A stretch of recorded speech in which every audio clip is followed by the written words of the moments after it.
Les lettres de Pierre illuminent la nouvelle de la résurrection du Christ. Elles nous inspirent. Elles nous donnent d'oser témoigner de notre espérance. Et nous apprenons à travers le visage de Jésus, le vrai visage de notre Père du ciel.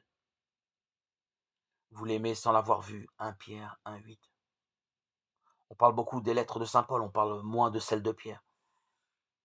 Il en a pourtant écrit 2, très belles et énergiques.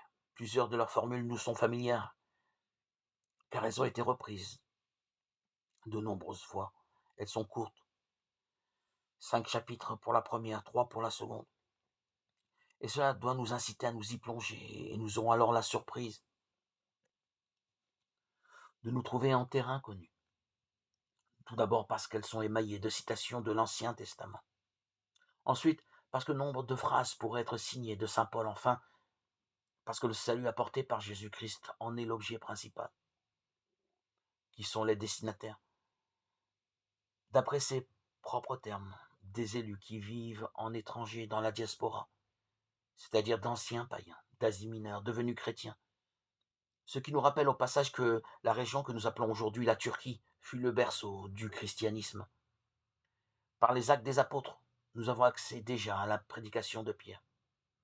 Mais le ton des lettres sera différent en raison de la diversité des auditoires. D'après les actes, au matin de la Pentecôte, Pierre s'adressait à des Juifs présents à Jérusalem pour le grand pèlerinage de cette fête, que l'on appelle Shavuot et que les Juifs aujourd'hui encore fêtent. Elle signifie les 7 semaines en hébreu, Shavuot. Et elles correspondent au don au mont Sinaï du décalogue, des 10 commandements. Dans sa première lettre, au contraire, Pierre déclare écrire à d'anciens païens devenus chrétiens.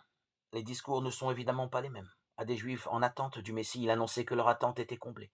À des païens, il annonce leur entrée dans le peuple des élus.